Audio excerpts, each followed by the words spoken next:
I said, good afternoon, and on behalf of the United Staff and the Cuban Ambassador to the United States, we welcome all of you at our embassy. We are very pleased to host this panel, which is a satellite panel to the annual conference of AAAS. As you know, for many years we have had the Cuban Academic Sciences and individual Cuban scientists. We have had a positive relationship with AAAS, and the association has hosted several panels on Cuba in the past. The last one probably was June last year. AAAS and Medic Review hosted a panel on scientific exchange between the two countries, specifically on health. And probably you will remember the panel hosted in 2015 related to the potential of bilateral cooperation between the two countries. The topic for today's panel is sonic attacks in Havana, review of science and media coverage, parsing facts.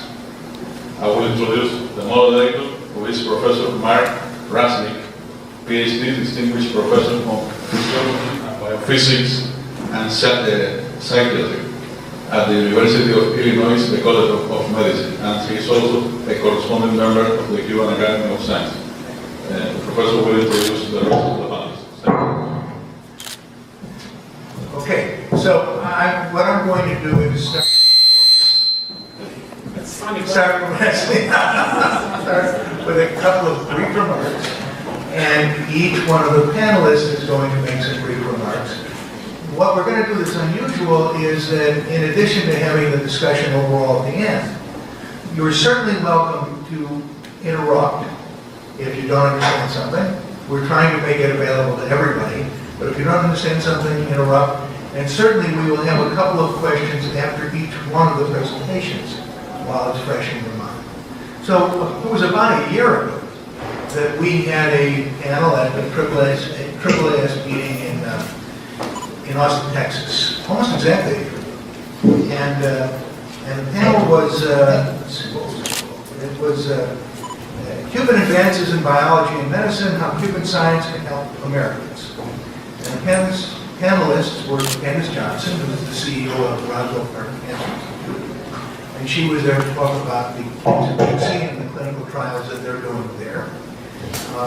Peter Aubrey from Johns Hopkins, the other American biomedical scientist, who was a corresponding member of the Academy, who wanted to talk about vaccines and how Cuban and the history of Cuban-American cooperation, both in vaccine development and starting out with yellow fever. And I was there to talk about neuroscience and how Cuban technology and low-cost brain imaging could really be very useful to rural America. But when it came time for questions, every question that was asked concerned the JAMA article that had just come out 2 days ago. And we were trying to talk about what the good things were, and unfortunately this was something that was a problem, and it has been a problem in terms of chilling and certain relationships between the United States and Cuba. So that paper was accompanied by an editorial that was that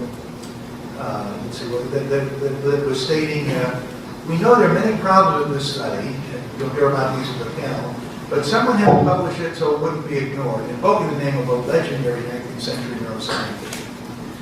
This argument was confusing, and we actually invited the JAMA editor to be here with us, but he couldn't be here. But we have an impressive panel who are going to address what may have happened to the diplomats and how the inability to examine this in an open and scientific manner has led to both the unfortunate show of relations as well as a barrier to scientific collaboration. So with that said, first is Mitchell, Professor Mitchell Valdes-Sosa, MD PhD Director of the Cuban Center for Neuroscience, and the co-coordinator of the Cuban National Program for Brain Dysfunctions, and Commissioner Emeritus of the Cuban Academic Sciences. Now, groups at Penn and Miami have published papers describing physical abnormalities among embassy staff. Several articles critical of these have been published. Have you examined those articles in detail. And can you describe, can you describe that and comments related to that and give us an analysis? Okay. One of the normal, or the normal way of doing science is you do research, you discuss with your colleagues, you submit your work to critical opinion, you publish, and at some moment the press comes in and gives and uses that information. We're baffled here because from the very first moment that there were reports of health incidents among the U.S. diplomats, the Cuban Academy of Sciences was asked to investigate. And we have been asking and offering our collaboration to try to understand what happened. But we received practically no information from the U.S. side. And in fact, most of the things we learned at the beginning was the leaks that we saw in the press. So instead of being first a scientific discussion, then publication, then the press coming in, there were leaks to the press and all sorts of wild hypotheses starting floating around, and then we got access to these scientific articles. Now, these scientific articles, the one was published by the group at the University of Pennsylvania, and the one was published by the people from the University of Miami, studied the patients at different moments. The UPenn study was months after the alleged events, and the Miami study was carried out closer to the events. It's very interesting that they reached different conclusions. The UPenn paper states that there's damage in this whole group of diplomats or family members of the diplomats. There's widespread damage to nerve circuits in the brain.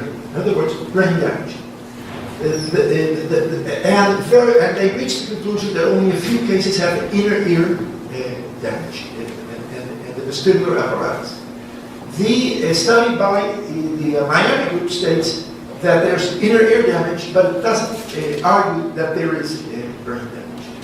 And in both cases, it's linked to mysterious sounds heard by the diplomats. Now, immediately on publication, the journal from JAMA was accompanied by a very detailed analysis of its flaws and limitations. This is usually very strange because if you have that many problems in a high prestige journal, as all the scientists of this table know, you'll get published. But well, it was published with these criticisms, which tend to be ignored. So there's a lot of reference to the original paper, but all the limitations that were stated in the editorial are ignored. And the basic, the bottom line of the editorial is that with the information that was provided, it was not possible to reach definite conclusions. Afterwards, there was a flurry of criticisms, several journals, several articles, letters really to the Journal of the American Medical Association criticizing severe flaws, and then several papers have been published finding great limitations in this study. I think the basic thing is that the idea that this is an homogeneous group of subjects that have the same clinical syndrome is not supported by the facts. And that if you look at the evidence on brain damage, to refer to the first study, the MRIs are negative, and severe mistakes were made in the use of a neuropsychological test, where an abnormal threshold, a threshold for abnormal results was considered to be the 40th percentile of the normative data. So this means that any sample of subjects on one test, you get almost half of the normal subjects that are tested with that threshold to have an abnormal test. This has been criticized severely in several articles. In fact, in computer simulations by Professor De La Sala from Edinburgh University, that if you use that criterion in any sample of normal subjects, everybody would be sick. So that's the title of that paper, Everybody's Ill. In fact, Cortex, which is a very prestigious international journal, discussed this in its editorial board, and they published a demand that this article published in JAMA should clarify the evident mistakes it had or should be retracted. And this, I think, is a consensus of many neuroscientists. So we're not convinced that this is a homogeneous group. We're not convinced, because the data doesn't show that this is so, and we're not convinced that they have all the cases are the same, that they have much less that they have brain injury, and much less that they have all the same kind of pathology in the inner ear. In fact, there's been a lot of talk about hearing loss. Most of the subjects have normal hearing testing. There are only 2 in the paper from Miami, and the next paper recognizes that both of them had pre-existing hearing loss.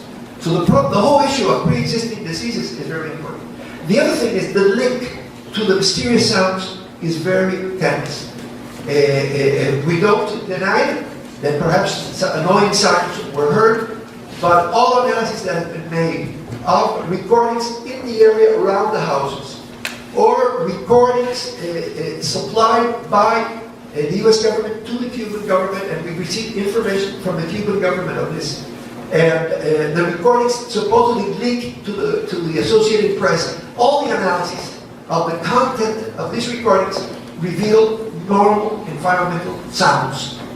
And lacking any credible hypothesis as how sound could damage the brain, the link is not justified. So there's a narrative that has been built, and this narrative that there's brain damage, it's caused by a sound or related to something that's causing the sound, and that it's a homogeneous group of people that have the same syndrome. In fact, in the JAMA paper, it says it's a novel medical condition.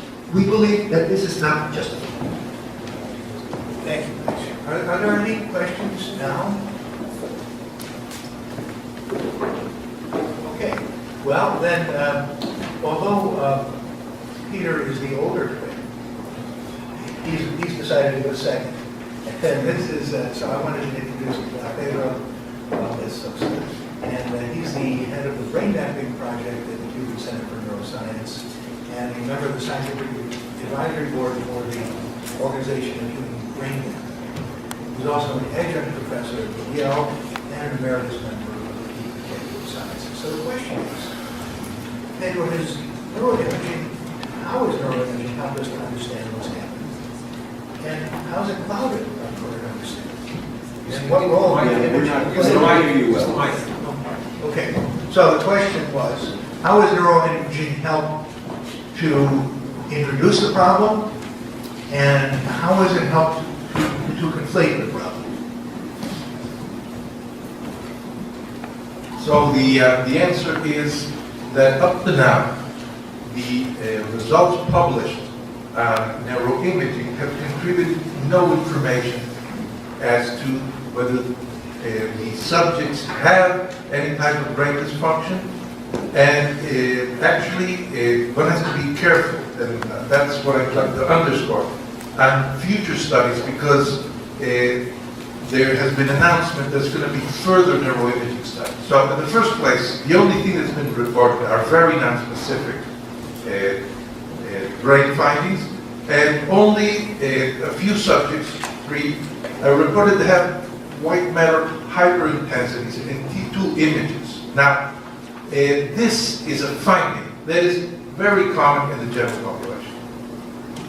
In our studies of brain mapping, for example, in Havana, 30% of the subjects have this type of white matter hyperintensity. It is often associated with hypertension. And as one grows older, this is more and more frequent. There's many publications on this. So this has nothing to do with any possible causal agent. Now, the editorial that Mitchell had mentioned, one of the things it says is that there's no comparison of the images that were provided either to a baseline condition or to controls. And this is very striking, because this is a moment in which there is a tremendous development of methods for the quantitative assessment. That is to take images, analyze them using pattern recognition techniques, and at this moment in open science, there's thousands of images available. In fact, we are now part of a collaboration with China and with Canada, and it's now been expanded, where we actually have anonymous, that is to say, methods are used to erase the face of the subject, so it won't to protect confidentiality. And these are normative databases. So what the editorial that accompanied the publication was saying that controls should have been used. These controls are available as part of the movement for open science. It's one of the things that the US RANK project is pushing. Now, for me, this is very important. Why? Because unless one can show that any finding and any of the images is actually deviating from age and sex match controls and any other variable, of which I repeat, there's more than abundant open access available data. Then, until one sees that there's a deviation, one cannot talk that there's evidence for any type of brain damage. This is actually acknowledged in the original publication. I'm just underscoring it and just saying that in future studies, this is one of the points to be done. Now, it is very important to know that many, from what was reported, only some of, let's say, the more routine imaging methods were used. One can use more advanced imaging methods. We're in a time where there's an explosion of ways of looking at the brain. There's functional magnetic resonance imaging. There's diffusion tensor imaging that can allow you to look at the connectivity of the brain. There's other methods that are available. Now, what I do want to underscore is that these can be altered, even if you find that there's an abnormality, these can be altered by many different conditions. And it can be actually altered in, for example, depressed subjects. So, even if these more advanced methods are introduced or used, the fact that they're altered, and this is also something that is underscored in the editorial, one has to consider alternative explanations. So this, as medical people, what we think is that you have to do a differential diagnosis. And that editorial from the beginning has emphasized how there's many different conditions that can give symptoms, signs, objective findings, and this is what has to be taken into consideration in the future. Now, there's been an argument that one has to have patient confidentiality, and I disagree that this is something that can be applied to this case. One can do studies in which the data from the patients can be anonymized, mixed in a random sample, and double-blinded, which is also something said by the authority, evaluated, to have an objective analysis. So, none of the, let's say, the approved methods have been used here, which is double-blinding, objective evaluation, and studies against controls. So therefore, up to now, the way it's been done, at least what's been published, the neuroimaging has not been useful, but if it's going to be useful in the future, it has to be done in a correct way. Are there questions? Yes. Philip Renner, American University. Can either of the Cuban scientists tell us whether or not there's any evidence of similar symptoms occurring in the Cuban population? Perhaps people who live near the embassy or near the places where the diplomats have lived. Okay, you know that Cuba has a very structured health system with a family doctor. And after these events, the whole neighborhood was screened. Okay? Hundreds of people were interviewed. And I have to say that the results were negative. I mean, people were really talked to, questioned, and some people do complain that there are noises, you know? Some insects, things like that, but nothing out of the, and we have not had this type of situation. There was also an extensive study of people that worked at the hotels, because the alleged health attacks took place either at homes and to hotels. And the hotels are full of employees. And everybody, all the people working at that time were submitted to health examinations, and there were, as Pedro said, population surveys. And the prevalence of different disorders, of hearing or of neurological symptoms, were similar to what had been described. And most of the cases that had any complaint, it was possible to identify a pre-existing condition. So the responses, the population surveys, surveys of people working in the hotel were totally negative. What level or how much communication, if any, have you had with the teams that examined those affected either in Miami or at Penn, and what about in Canada? Okay. The team from Miami visited Cuba and talked with a small group of Cuban doctors at the beginning of these incidents. Afterwards, there was no more communication. With the University of Penn, we have not had any communication, and we've asked for it. Last year, a group of 6 Cuban doctors were invited to discuss with the State Department these health incidents, and we expected to meet some of the people that I directly done the research on the cases, this series of cases, but unfortunately, we didn't meet them. We met some nice people, doctors from the staff of the State Department, but what they essentially told us is what was contained in the JAMA paper. So we had no new information.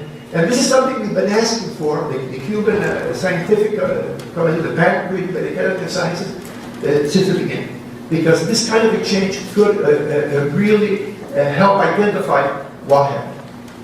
And what about Canada? Oh, with Canada, there's been conversations.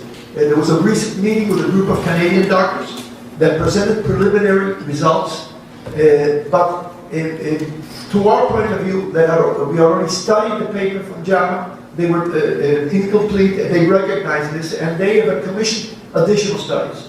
And there is the idea of carrying out further discussions and meeting the people that are doing the research.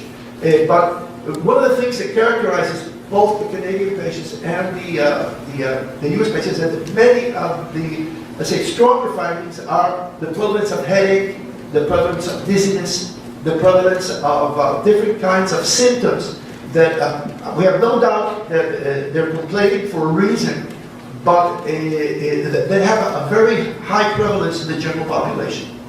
And some of the things we've been told, for example, a nosebleed in one child from Canada is very difficult to link with anything that has to do with brain damage except in science fiction films. You know? In science fiction films, you see when somebody's brain is being attacked, they bleed through the nose or through the ears. And so it's very difficult to understand what's happening, but the Canadian doctors were very careful of using the term brain injury. So they thought there was a cluster of disorders, of symptoms, but they did not reach a definite conclusion, and there's an ongoing conversation, and there's the plan to keep on discussing this openly. Yes, there was a recent news report that the State Department has asked the National Academies of Sciences to look at the issue. Has the academies contacted the Cuban Academy? Is there potential cooperation? Up to now, no. This is very recent. We just read about it. The Cuban Academy of Sciences, its president, Dr. Luis Velázquez, who happens to be a neurologist, a neuroscientist, has wrote a letter some months ago to the president of the National Academy of Sciences here in the United States, offering its help and asking for a joint discussion of this and work together. Up to now, we've not received any communication, but I can say in the name of the Academy of Sciences, the Cuban Academy of Sciences, open to collaborate, and we're inviting any scientist to go to Cuba to talk to the people that live around the homes, the people in the hotels, because we believe that an open discussion of all this issue would probably help us arrive at what really happened. And it's not a problem of shutting down communication. It's a moment when communication should be more intense. I want to add that at a recent meeting of the Academy of Sciences in Cuba, we're thinking of organizing this year a scientific discussion and an event on this topic, and to openly invite anybody that wants to go and have a discussion of the scientific merits of the different ideas, the evidence. So, I mean, that's the position of in fact, we met with a group of people from the National Academy of Sciences the last time we were here in September. But we encourage the discussion of this as a scientific and health problem. Okay? Okay, one more. Yeah. I have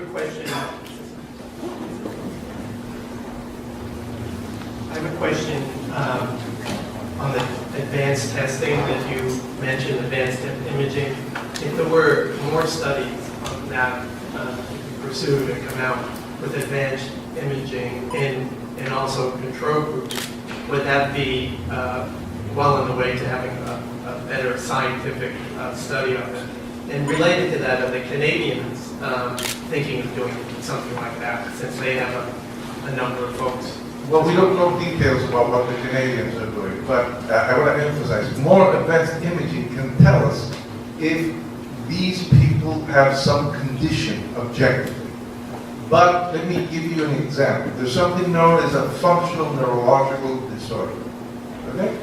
And people, for example, that have blindness due to this, have their fMRI, which would be a technique, altered in the visual cortex. So what I'm saying is that a person is distressed or has problems, or his brain, let's say, is disbalanced. That can be a cause. But let's say what medicine really wants to know is the etiology. It wants to know the causes. Is there a common cause? Because then treatment can be more effective. Medicine, when it finds the cause, then it can direct the treatment. So what I'm saying is that making this finding objective and perhaps grading the degree of severity of one of the areas that are affected can be helped by advanced imaging. But that won't substitute, or that will not identify very easily what is the cause of the disease, especially in a group, I suspect, that is so heterogeneous in symptoms. And I'm putting examples of where, let's say, functional symptoms or functional disorders, which is something that you can look up in the new diagnostic manual or in the International Classification of Disease.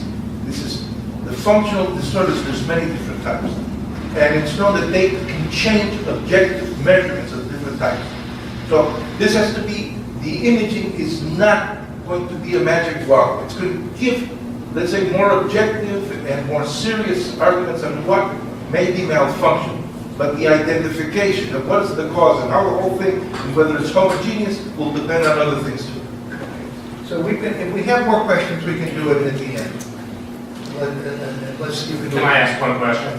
Yeah. Okay. Is it your theory that this is a functional disorder? Is that the theory of the case? And is it possible that it could be a combination of some kind of real event that was followed by a rash of functional disorders? Thank you. We don't have any, I mean, we think this is one of the possibilities. In fact, not me, in the editorial that accompanies the article in John, that is one of the things that is said that has to be considered, functional disorders. And effectively, functional disorders are interesting because it's a combination of perhaps a real event, health event, then may be magnified, and there's like a positive feedback loop, and that it leads to real distress, and it is a problem. It is really an illness. Now, this is just one of the possible hypotheses. Our position, since we don't have access to the evidence, I mean, it would not be serious for us to try to make a diagnosis. We're just saying that we agree with the editorial of John that there's several different conditions that have to be ruled out. This is one of them. Okay, so we've got to move on. I just did want to make a quick comment that I've never seen a neuroradiologist look at an image, whether it's functional or structural, of a human brain and say that it was completely normal. There's always something that they see. All right, so next we're going to have Professor Kenneth Forster, who's a Life Fellow of the IEEE and Professor Emeritus at the University of Pennsylvania Department of Bioengineering. The question that I have for you, Ken, is that the term most frequently the term most often used to describe symptoms of the embassy personnel is that they have been subject to a sonic attack followed by a microwave attack. Are there sonic and microwave weapons? And what kind of effects do they produce? Could they conceivably be employed? That's a good question for a bioengineer. The police use sonic cannons to break up fights by producing a very intense sound wave, which is painful. The U.S. military has a microwave weapon called active denial, which means very strong pulses of millimeter waves to cause pain to people at a distance.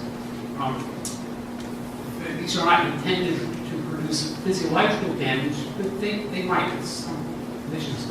The problem is you have to throw a lot of energy at people to cause any physiological injury. It's just inconceivable to me that this kind of exposure that have occurred at the embassy would have to be very obvious. I don't know as for a fact, but I'm quite sure the embassy is filled with all sorts of sensitive electronics. And it's simply inconceivable that they have very intense microwave radiation or intense acoustic radiation. I believe this whole theory about microwave and acoustic weapons is simply a non sequitur. Someone heard noises, and it must be an acoustic weapon, that didn't hold up, then it must be a microwave weapon, and that doesn't hold up either. And that's my only contribution to this controversy. Are there questions? Can those two things that you mentioned be directional? That is targeted? Yes, the military has this microwave active denial weapon mounted on top of a Humvee, and for years they would walk journalists through the desert and wing them. There would be this set of antennas, and then the journalists would sit in this white circle, and all of a sudden you would feel intense pain because you can direct microwaves. But I mean, finally targeted to a person. Well, that's what the thing does. It's a phased-array radar system now on the top of a Jeep to direct millimeter wave radiation. We're talking about huge amounts of power, right? It's just not something that's going to be present in somebody's room. So this is just simply not feasible in this kind of circumstance. But the military was zapping journalists, and that's one way to deal with fake news. Well, they were trying to raise, I would say, enthusiasm for the effectiveness of this technique. It never really did work, wasn't really practical battle, but at least in the military business. But we're talking about huge amounts of power. I did some of the work on this actually in connection with collaborators in the Air Force, so I know exactly what's involved. It's a lot of power. So, thank you. As a lay person, I'm curious if all of you have been in the world of science most of your adult life. Have you ever seen a case where the symptoms are known for a couple of years, but no one can figure out what it is? Have you ever seen this before? Whether it's the same thing or not, but just any kind of a case. That's fairly classic. We don't know the origins of most diseases, ranging from cancers to brain disorders. We're not familiar with it. The difficulty here is that, and again, I want to make this point, is that we have a hierarchy of how we do scientific research. And the very first step is to do what you're talking about. The very first step would be what's called a descriptive study or a case study. You aggregate numbers of people that have similar symptoms, and it gives you a sense of a group, and you start looking at what the origins are. I mean, that's how we found out more about Ebola, how we found out about many diseases, but this is a very common issue. However, we go much further beyond that. The difficulty here is that it's not just a case study of 21 individuals that was initially reported, but the difficulty here is that there was an initial group of 80 people who were actually referred with complaints. And we have no clue as to where the rest of them are. Where are the rest of the 59 people? And in fact, the group dropped from 80 to 16, and 8 were reinserted from some unknown source. One of the most important points in doing any scientific research after you aggregate people and you see commonality of symptoms is you try to think about what the origins or etiology is. And that requires a different kind of research design, which is not instituted here. That kind of research design typically is known as a prospective study or a longitudinal study, where you start with a group of people who've had exposures and you follow them over the long term, and you have, as was mentioned several times this afternoon, a control group, because you have to have the basis of comparing these individuals. You also have to be very open about the data, and this is the other concern here, by the way, and it's also been mentioned a couple of times. We don't have open access to the data. Science in the United States and in the world has unbelievably changed in the last 25 years. We now have access to everything, and if you can't replicate another scientist's research findings by taking his very data and subjecting it to the analyses that are current, and you can't replicate that finding, typically those articles in this day and age are withdrawn from journals. The difficulty here is that no one has access to this data. We don't know what the 80 people were. We don't know the people who were excluded. We also don't know the details of the assessments and the conclusions that were drawn on the people who were actually examined and reported. And this makes it very difficult. And the third point that I just mentioned a minute ago is the fact that we don't have the information to make conclusions because we haven't done the proper research design that would allow us to conclude that this is the etiology of the problem. Sometimes you can't do that in the human population. Sometimes you have to do animal experiments, where you have exposed rodents or non-exposed rodents. There are lots of ways in the laboratory of being able to try to replicate if you only knew what the exposure was. The difficulty here, of course, is that nobody knows what the exposure was. It hasn't been documented. We don't know what these individuals were actually exposed to, what the strength of the exposure was. We don't know anything about it.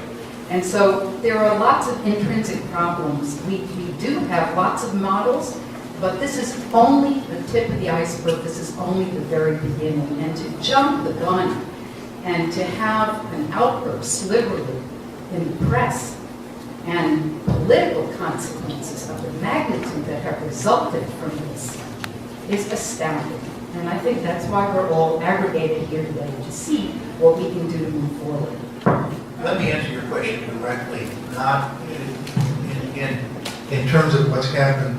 If we think about what we now call chronic traumatic encephalopathy, there were a constellation of symptoms that were eventually amalgamated into something, and to repeat a disease that had actually been known for centuries, or more than a century, under the term dementia pugilistica. But the idea is that that no one knew exactly what they were until they figured out that it was, in fact, the same thing that fighters had, and gave it a different name because it sounded more attractive. But that, I think, answers your question correctly. Thank you. Can I just make a comment? If I might. There's a certain historical prevalence precedent in the 1950s through 70s. The Russians were irradiating the American embassy in Moscow with microwaves. No one ever explained the purpose of that. Most likely the supposition was that this was some kind of electronic countermeasure. But to address health concerns, the State Department had very public physical exams conducted of these people. And afterwards, the epidemiology group at Johns Hopkins did a health follow-up and basically found nothing at all.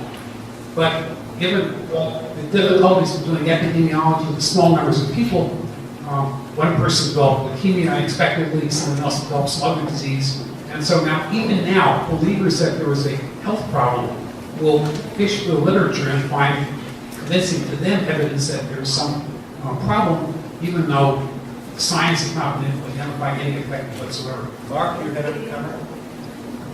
I'd just like to make a very brief comment because I believe this reporter's questions are very important. The question was, have we seen diseases where we see the symptoms and we don't know the origin? The answer is most diseases. Parkinson's disease, one of the most familiar diseases we have, we don't know the origin. What's really important, however, is we also don't think that it was caused by a weapon. Diseases occur, there are symptoms there, but to come to the conclusion that it has a human cause is an unbelievably large extrapolation, is all I would say. Thank you. Okay, we have Doug Fields, who is a senior neuroscientist and an author of several articles on Cuba, and he's also on the Board of Advisors of the Scientific American Mind. Yeah. So, hope you all got that correction. Is this on? Is it? It's very fitting that we're holding this meeting here at the AAAS meeting. The mission of AAAS is about scientific integrity and communicating science to the public. And that's what this story, I think, is about. It's not about neuroweapons. It's an extraordinary story. We have a weapon, alleged weapon of the type never seen before. Tracks people around and wounds, goes through walls and causes brain damage. It's extraordinary. And extraordinary claims require extraordinary evidence.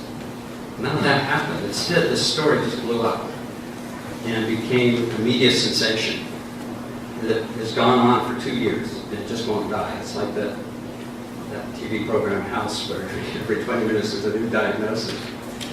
And it's because people are trying to sleuth out a mystery. But that's not journalism. So I am a neuroscientist, and I am also a journalist. And so this story really captivated me from the beginning because it intersected with the two things I care about most. How these people get brain damage and the journalism. As I started to look into the stories, there was nothing there from the point of view of a scientist. The stories lacked sourcing, verification, fact-checking. If you look at the story, the way a scientist looks at data, you don't have it. So that bothered me and intrigued me. And I don't want to paint with a broad brush because there are many good many journalists who did great stories, and there are science journalists, but it got swamped. You have to admit it got swamped by all this other hysteria and fear. And so I was curious about how that happened. The places I write for are science outlets, and they view the stories a little different. They view it with a scientific perspective. So I wrote about this story first with Scientific American. I went to Cuba because you have to get out of the echo chamber, and went through all the data that the Cuban scientists had assembled. And I did that with Dr. Valdes-Sosa. I don't trust Dr. Valdes-Sosa. I mean, I don't trust myself. I'm a scientist. I trust data. So we sit down, we look at the data, and you can read the article. We go through one bit of evidence after another, and everything falls apart. You're left with speculation, not really reporting, but spreading rumor. And that has consequences. And science and journalism share the same things.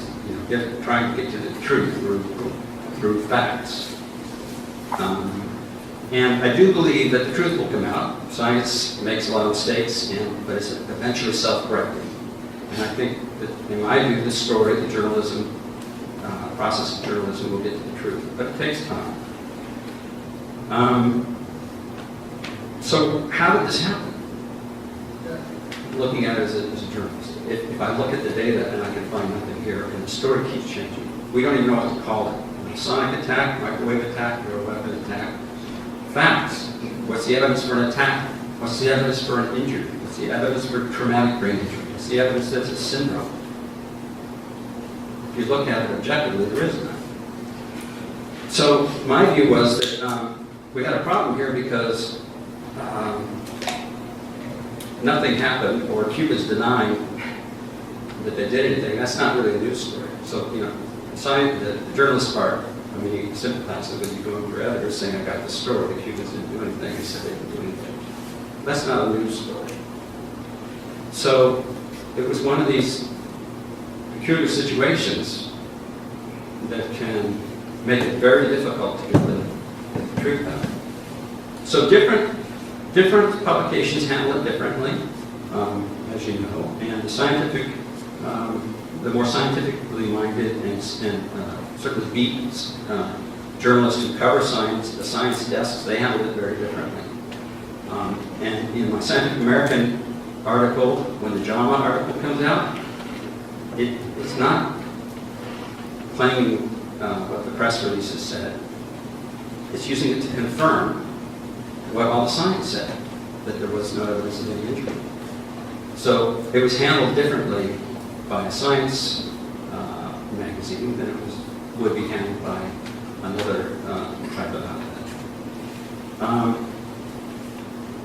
But, I sympathize with the problem, because you always have to have, you can't be just he said, she said, and the ball doesn't move, and you can't keep just repeating these stories, he said, she said, that goes nowhere. And then I found that I finally had to just express my view, and I did that in an op-ed in a magazine called In the Dark. So I learned kind of the limits of journalism. You can't talk about satellites going around the world and then have equal time for flat Earth people. So I think that if you look at the facts, that's the problem here. And I also see that this is a fascinating intersection between science, between journalism, and it's kind of the bigger issue, the story of our day, with fake news, fear-mongering. And there are real consequences. People are hurt. The Cubans have been suffered a lot. There's a lot of damage. I do believe that in the end, the facts will come out.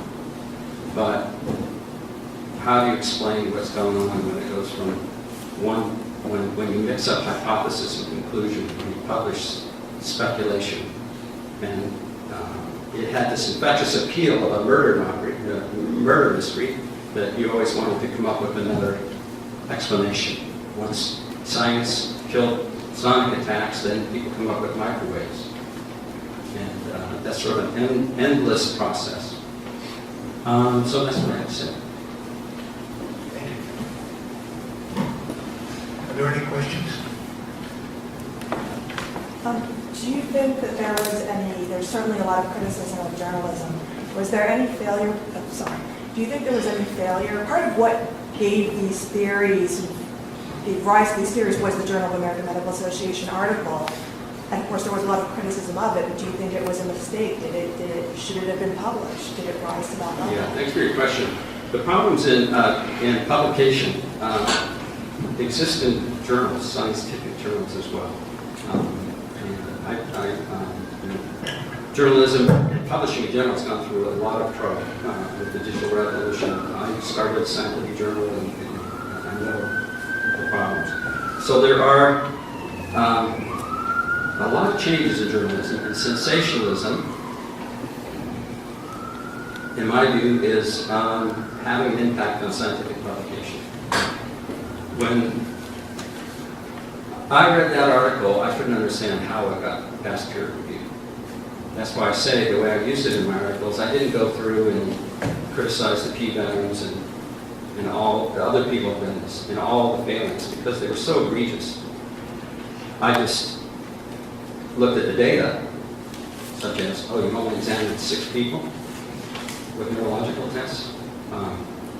They don't have the same symptoms.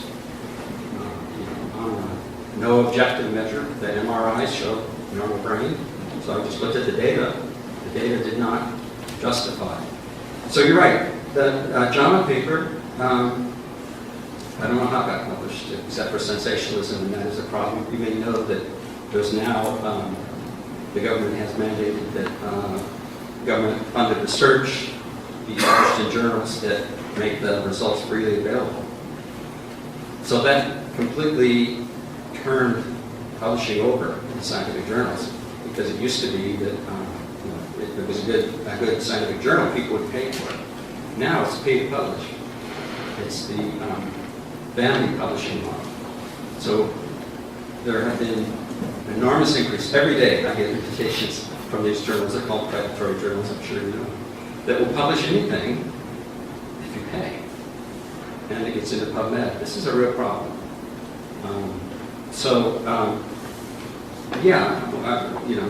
Your point's well taken. It's not just journalism. It's absolutely the fact that sensationalism has infected scientific publication. And part of that has to do with the way scientific journals are supported these days.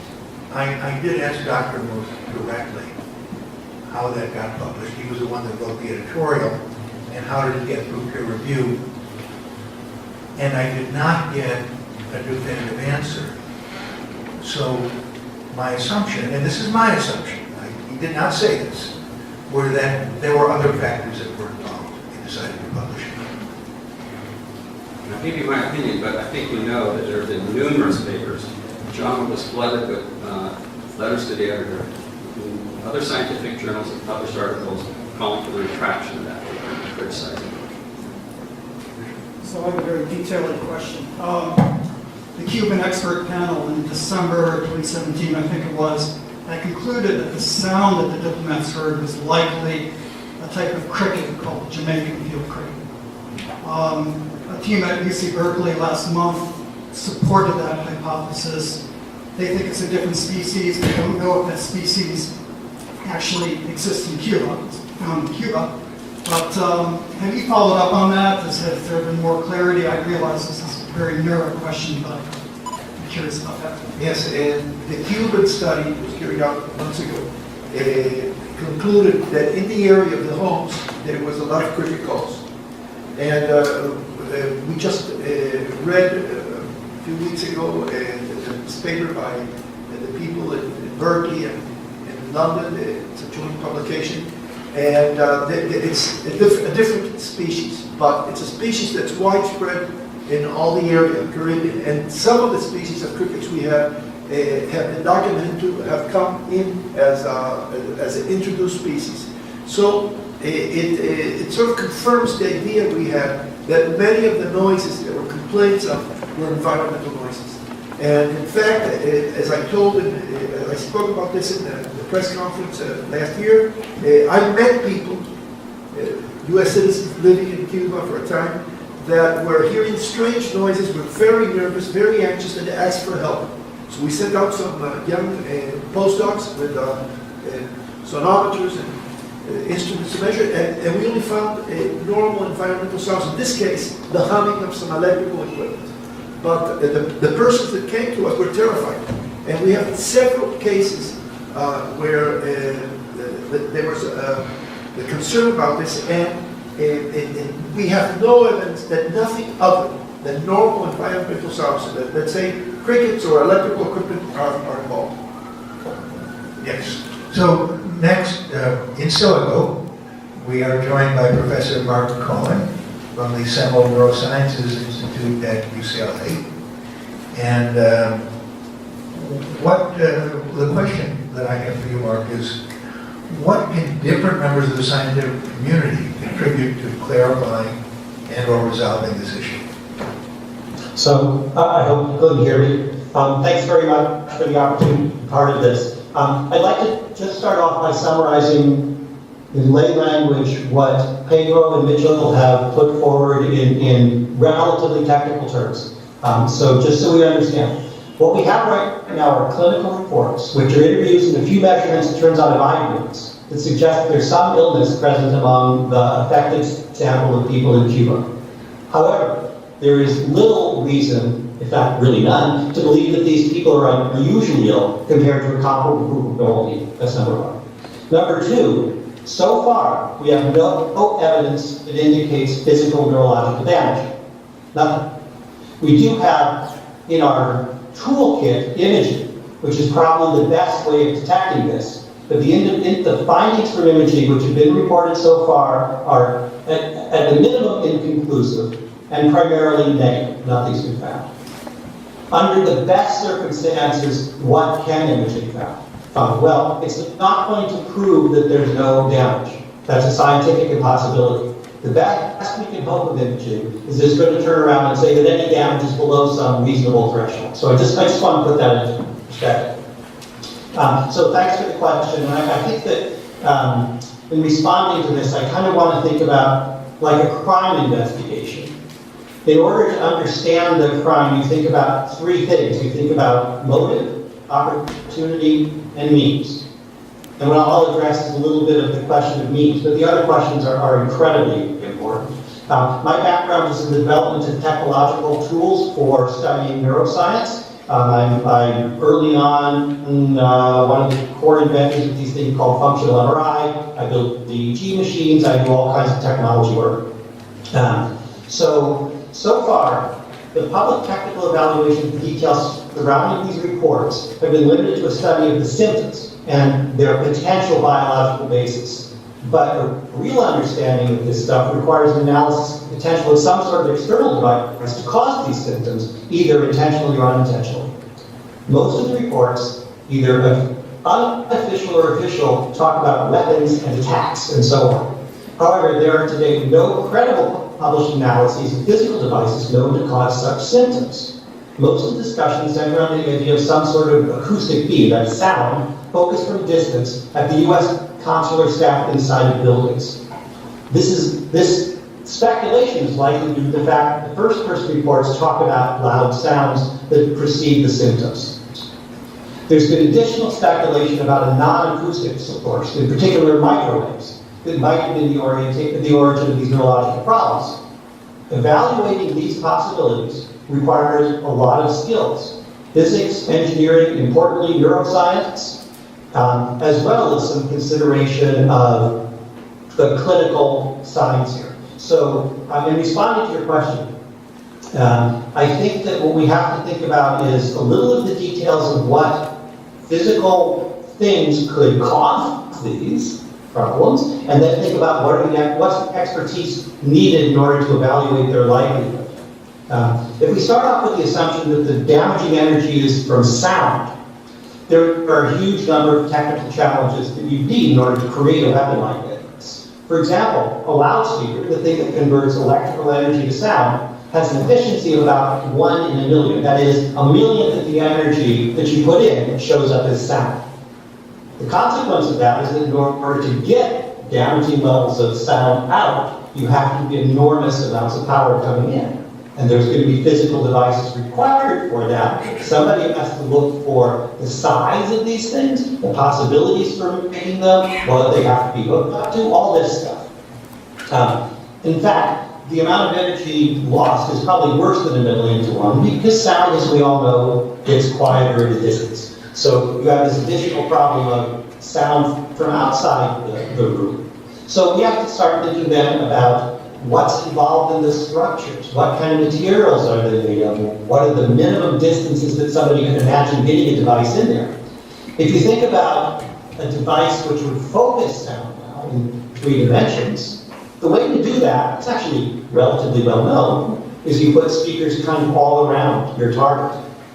But then you have a problem of how you get these speakers into a place where the target is going to be hit by these focused sounds. And that's pretty challenging because the speakers are relatively large in order to make large energy sounds. And they're not going to be easy to hide in the walls, especially if somebody goes through and sweeps, which we have to assume that somebody in the diplomatic staff would have done. You can also, as it turns out, focus microwave, the kind of stuff you have in your ovens. Unlike sound, microwave can be focused a little tighter. For sounds, you can get something maybe the size of a head as a focal point. With microwaves, you can focus down to a couple of millimeters. However, you also require relatively exotic equipment to do this. And you have to think about now some sort of electronic high-energy device which is going to almost certainly be in the room because microwave doesn't really pass through walls. So that also leaves unexplained the problem of why people heard loud sounds. Now, you stimulate an ear with anything, it's possible that it will be perceived as sound, but we don't have any evidence that any such phenomenon exists. So somebody has to look into what are the possibilities that a microwave source would explain the other events that are surrounding, like the loud noises that people hear. So when I thought about this, it feels to me that a true scientific analysis requires a roundtable with experience in the following areas. We need biological scientists, particularly neuroscientists, because we're talking about neurological damage, but also pathologists, people who study tissue, people who understand how energy changes or damages tissue, and we probably need people who are experienced in the physiology of sensation to try and explain this problem of hearing sounds, even if the so-called weapon isn't of an acoustic nature. We need physicists who are able to sit down and calculate the amount of energy required to transmit external signals into the consular buildings or into people's homes. We need people who understand acoustic and radio engineering, because there's a lot of expertise in the world about how to make these kinds of devices. There are people who know. We need people who can help inform us about what's actually physically possible. In fact, as several of my colleagues have alluded, there actually are weapons that are made based on sound. They don't, to our knowledge, do any of the things that we're talking about in the embassies, but they certainly can get loud enough to dissuade people from being in the room. There are microwave devices that apparently make people feel physically uncomfortable if they're focused. Somebody designed those things. And those engineers, to the extent that we can get our hands on them, should be crucial informants in trying to understand this process. We need clinicians who are not only capable of understanding these evaluations of consular staff, but actually have access to the raw data.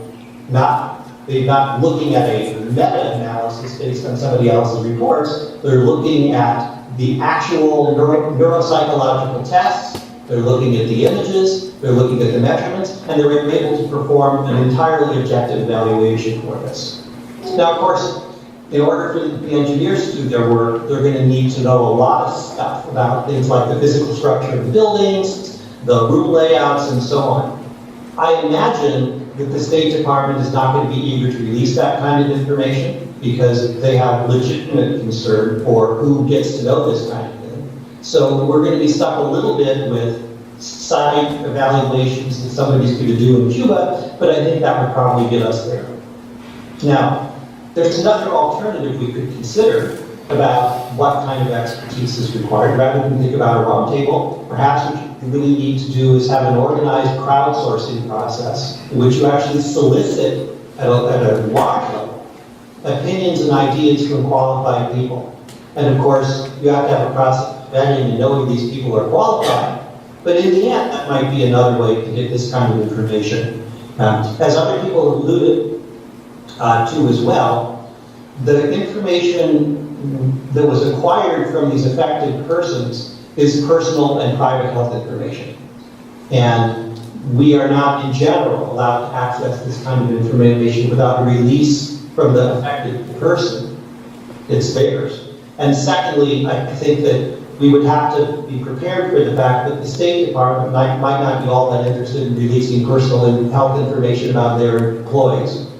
So it may be difficult to get access into any kind of a public sphere, but into a well-organized, carefully vetted, appropriately controlled group of people. I think that we have legitimate reason to believe that that information should be released for the public interest and for the, overall, for the health of the diplomatic team, if nothing else.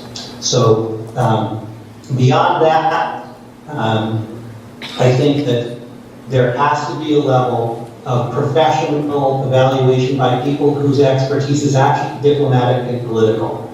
That is, we need voting means and opportunity.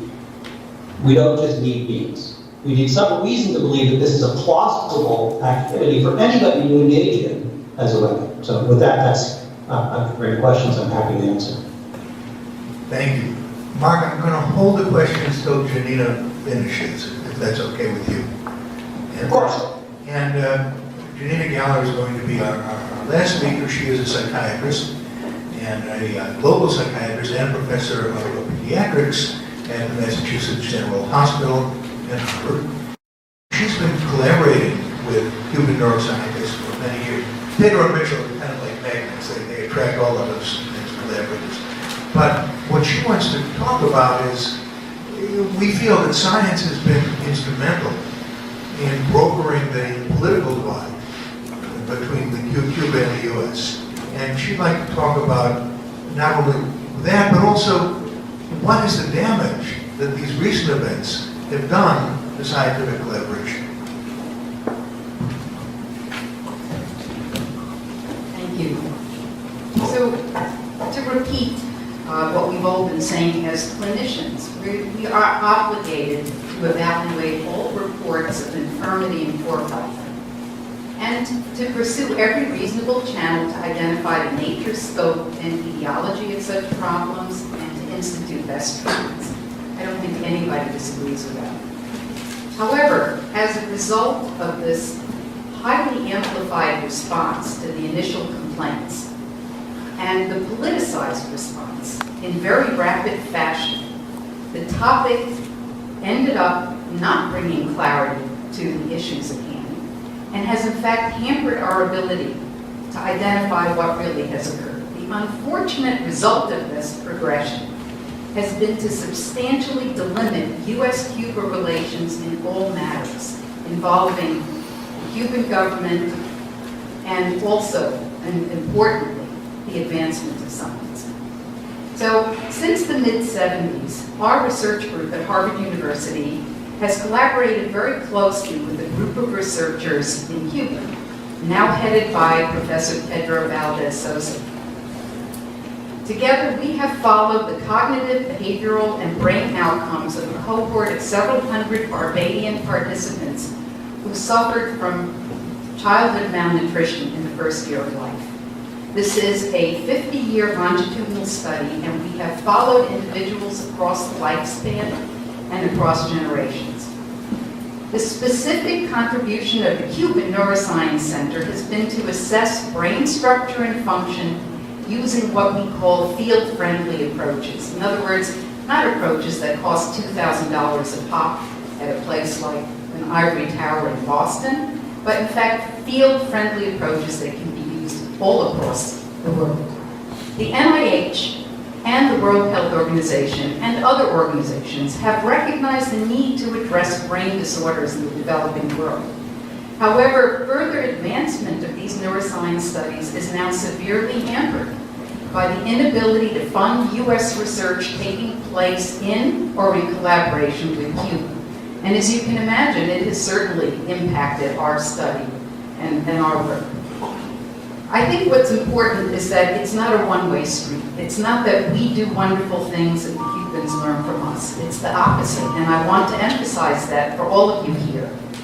The relatively small core of seed neuroscientists has had a disproportionate impact on basic methods of neuroscience, particularly in electrophysiology, neuroimaging, neuroinformatics, and few research centers have been as influential in the quantitative analysis of brain electrical activity as have the scientists at CNeuro. And this actually serves as the basis of our work in Barbados. Without this collaboration, we have a cohort of individuals that we've been tracking all this time, but it is the Cuban neuroscientists who have actually been able to examine the impact of these early experiences on brain.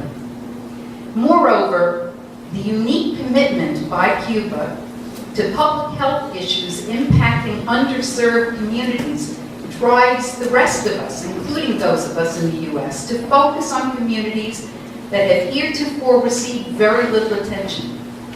Cuba's involvement with the global Ebola epidemic is only one such example. And again, their particular interest in our collaborative work is simply because they are committed to addressing issues of malnutrition worldwide, even though that isn't a particularly prevalent problem in Cuba at this point in time, or actually in the past 70 years. It's urgent that we, the scientific community, do not use this ill-informed series of events to prevent further advancement of our scientific relationship with Cuba. We urgently request that our government and representatives explore available and longer-term steps, not only to identify the concerns about the issues that we're talking about today, but to support scientific exchange with Cuba. These steps include, but should not be limited to, addressing the the sharing of scientific data, tools, and technological resources, professional development communities, bilateral training of neuroscience students, and most important, an explicit policy statement that U.S. scientists will again be permitted to apply for federal grants that includes Cuban institution and scientists. And I think that, with these words, I hope that we can make further progress. The impact of this series of events has been very, very serious and really is slowing down the progress of neuroscience research globally. Thank you. Okay, we're open for questions.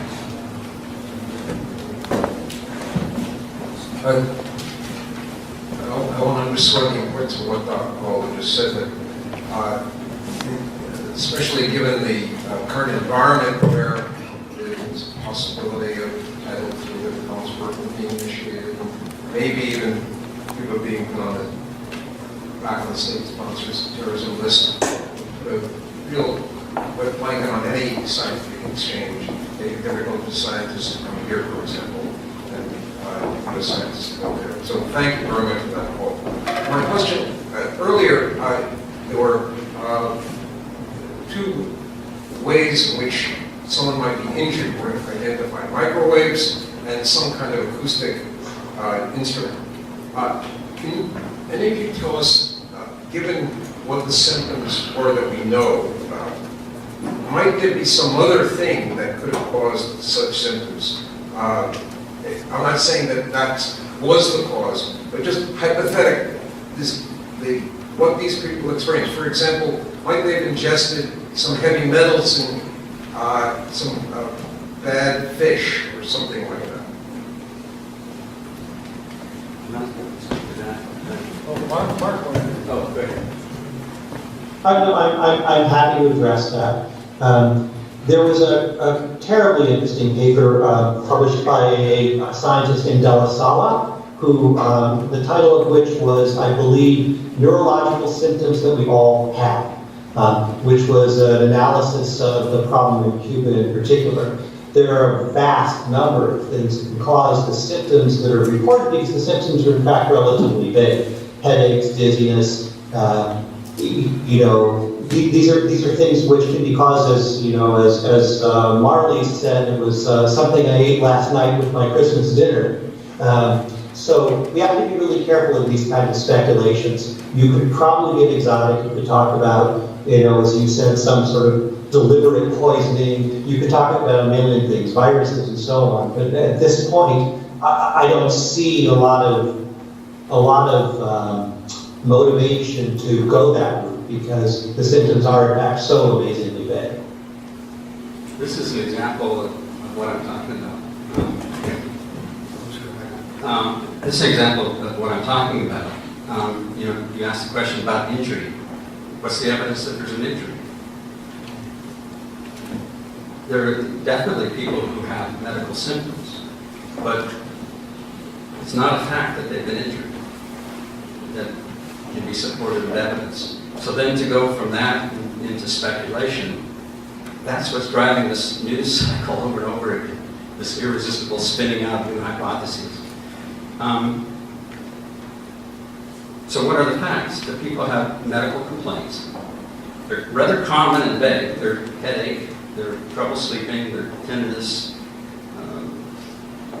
problem focusing. If I went in this room right now, I won't ask for hands, but I'm sure we would get a few people who got some of those symptoms. Now, these individuals don't have all those symptoms. It's not a syndrome. It's taking one person who has a headache and another person who has ringing in the ears.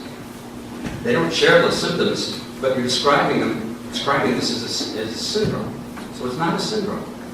The evidence for syndrome is not adequate. The evidence for injury is not adequate. There are ample explanations for these medical complaints. And the tragedy is there are ways probably to help these people if they were properly diagnosed. So that's the kind of thing, that's kind of illustrating the point I'm trying to make. Thank you.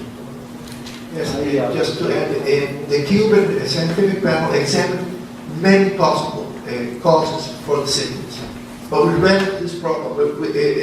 If you look, there's overlap of some of the symptoms, but not every subject has what's been described there.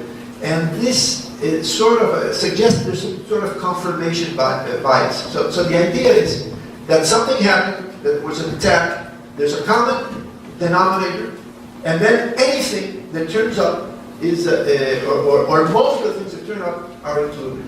And we examined everything, possible infectious diseases, possible food intoxication, and the problem is that many explanations can be offered. In fact, if you look carefully at the data that's been published, the audiograms, there are 3 cases that have abnormal hearing tests, the audiograms. But if you look at the specific frequencies at which there's hearing loss, they're totally different. One is in the high frequency range, which could be, simply due to aging.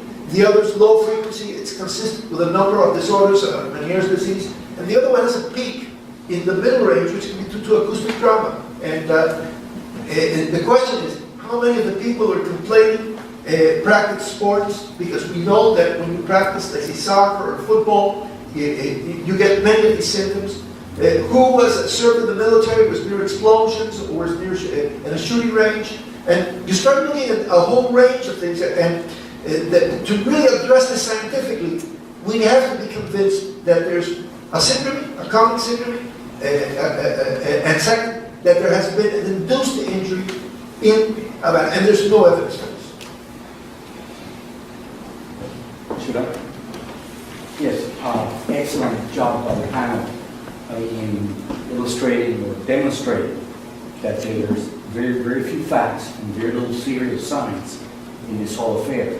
And I also recognize that you're not here to postulate what might be the explanation, because there are no facts and there's very little science. But still, I'm intrigued that none of you have mentioned something that has been in the literature, including several of the letters that went to the Journal of the American Medical Association and others, which is mass psychogenic illness, which goes by other terms that are not so good. And the reason I mention that is that in my professional experience, and without any serious scientific research to back it up, I saw 3 such incidents in industrial environments and have come across a number of others in the literature. So, if you would please comment on that.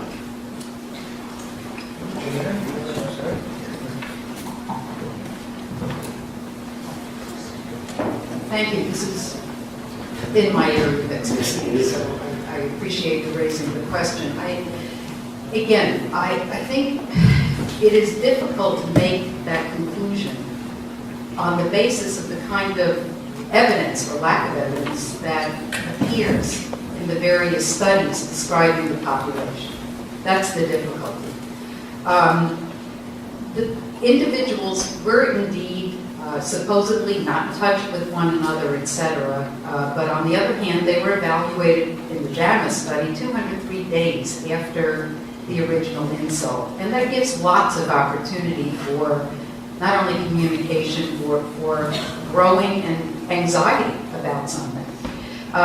Dr. Valdes-Sosa, this one, mentioned functional brain disorders, which in fact similarly also are aggravated on the basis of anxiety and people being very worried about what they're exposed to. So again, I don't know that we can actually conclude that this is a Salem witch trial, all over again. Because I think, again, these are upstanding citizens, these are individuals, who went with a purpose, a work purpose and a serious purpose to try to get their job done. And we don't have the evidence or information, but at least one of the concerns that was raised actually in the JAMA article is that we certainly didn't document or look at social networking among these people to know, in fact, if they did have some contact. But it's certainly possible and likely that with the initial complaint, there was probably, because of lack of understanding or knowledge, probably a huge amount of anxiety that people were exposed to. I don't know that I would go so far as to call it a psychogenic or hysterical response, but I would certainly say that some of what is being seen is in the realm of anxiety, and that was somewhat documented in terms of some of the assessments. Yes, I'd like to add something. Oh, Mike. I only want to make a very, very brief statement that psychogenic responses are real. The symptoms that people feel are real. And this is, I don't want anybody to think there's something pejorative about the idea that people are malingering. That's not what's going on, or not what certainly not what I think is going on. So we should understand that it's often very difficult to distinguish one from the other. For example, a lot of my research concerns the problem of epilepsy, in which it's known that 10 to 15% of people who have seizures have these seizures of psychogenic origin. That is to say, it's mentally originated, not by some sort of neurological damage. Yeah, psychosomatic is still somatic. But Gina, what was the extent of the psychiatric evaluation of these subjects? I think that's the important point, and thank you for reminding me about that point. In fact, there were only 4 tests on the UPenn study that were noted. One was the test of depression, one was a test self-reported, one was a self-reported test of anxiety, a third was a test of PTSD, post-traumatic disorder, stress disorder, and the 4th was a test of frontal lobe executive functioning, also self-reported. Now, none of the values for any of these tests were reported, only the individual, a few of the individual symptoms. We don't know how many of the 21 were actually impacted, and we don't really know what the overarching score is.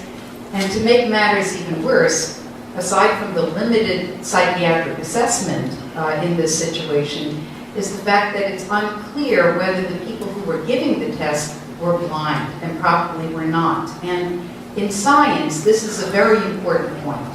When you test any research subject, it is imperative that you don't know which group the individual comes from. It would have been important for a neuropsychologist or a psychiatrist who was assessing this individual not to be told in advance that, hey, this is the group of people who came here as diplomats from Cuba with all of these issues. Because if they were told that, they will also experience bias in terms of the data that they're collecting.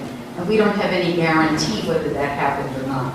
But I would say to you that to draw the kind of conclusion that this is a psychogenic, and as was just noted, which can indeed cause real symptoms, you would need a much broader assessment of the individuals by someone who was unbiased and blind to the background history of the individual, and that just simply doesn't exist.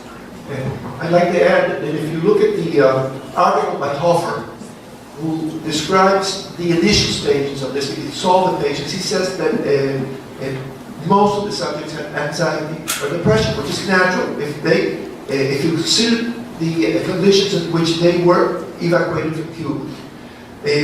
We're not attributing the Cuban scientific committee is not attributing this to only psychogenic factors. We think we don't have any data for it.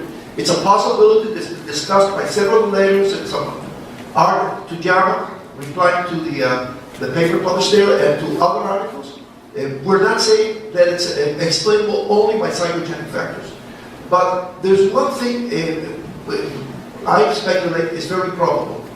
The explanation that these cases have of their problems, of their health problems, which probably are very real, and many of them are absolutely real, the explanation they have has to have been marked by what happened because they had a government statement saying they were under attack.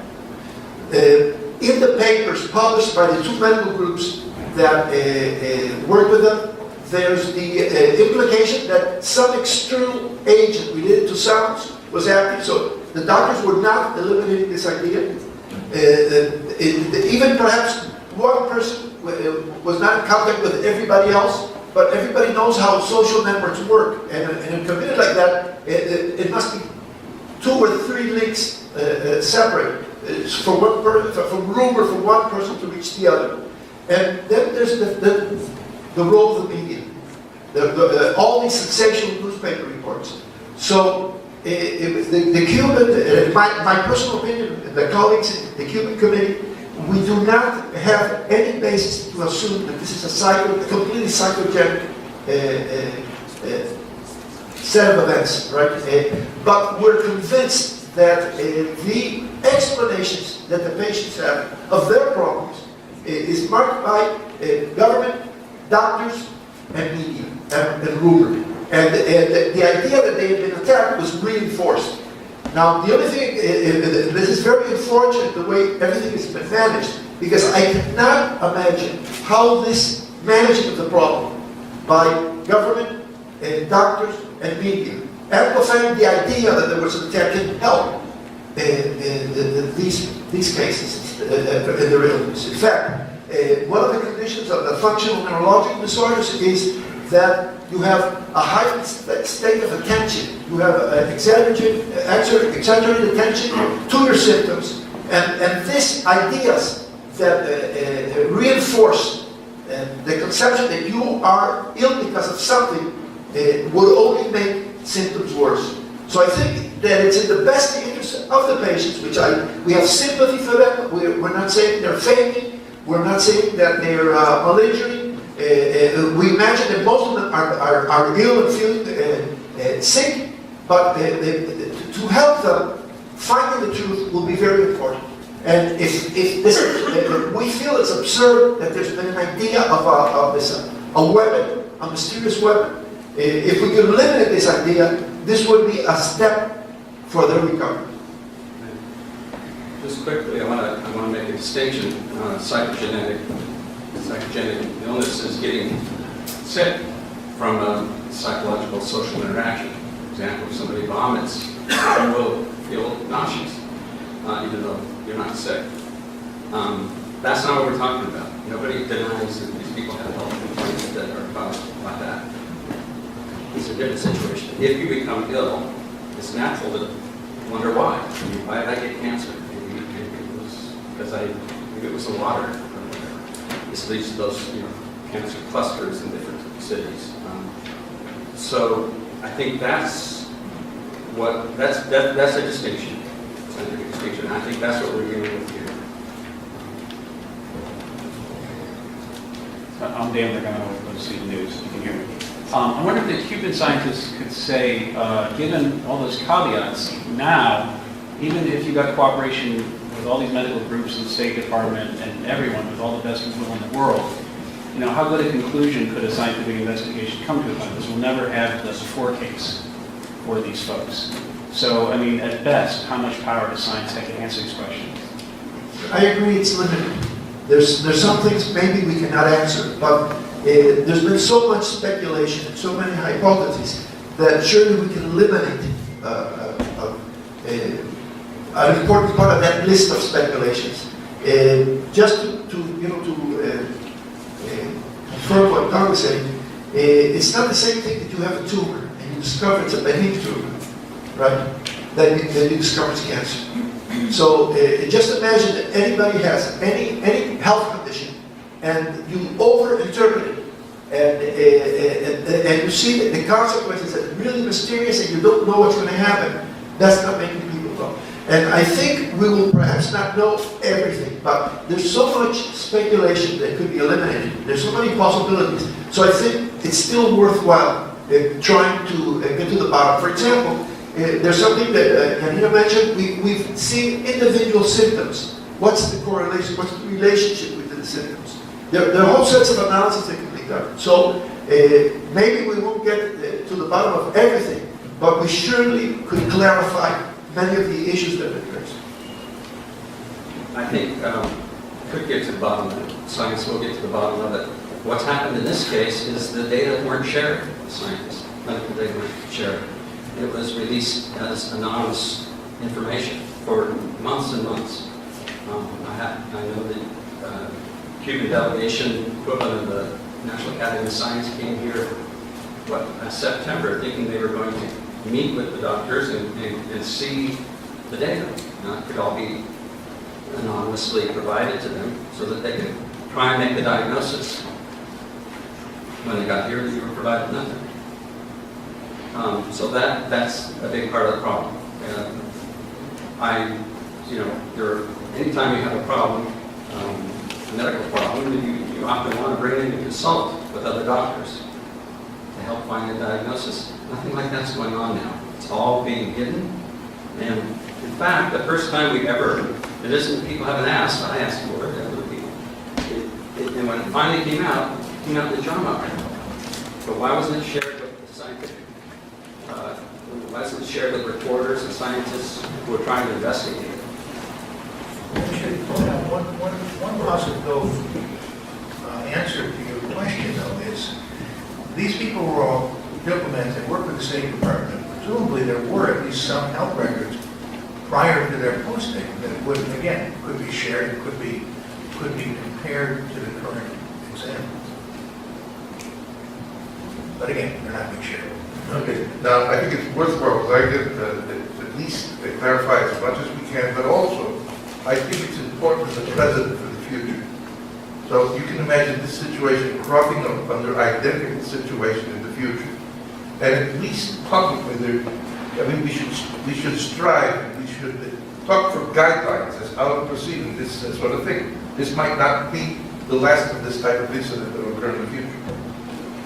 Are all these, the 21 affected, people affected, are they all being seen by the same neurologists and the same medical doctors? Are they allowed to go see a private neurologist?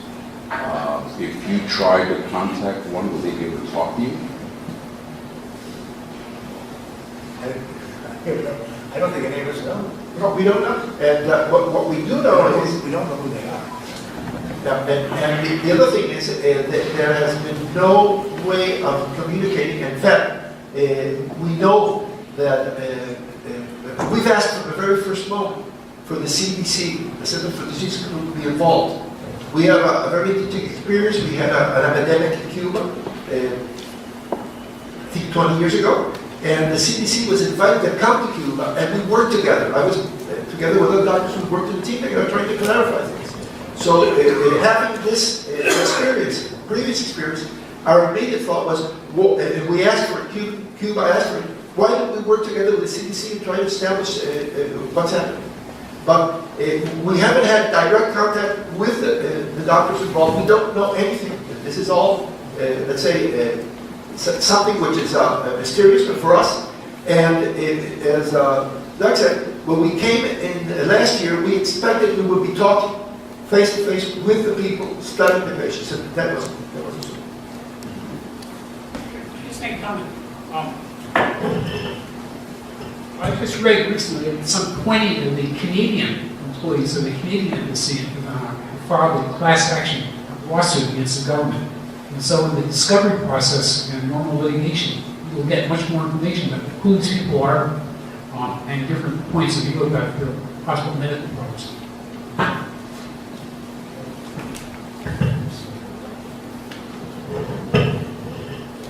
That's it. Okay.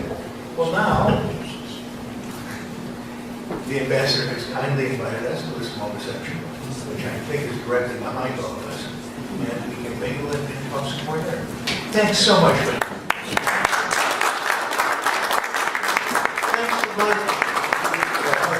so much.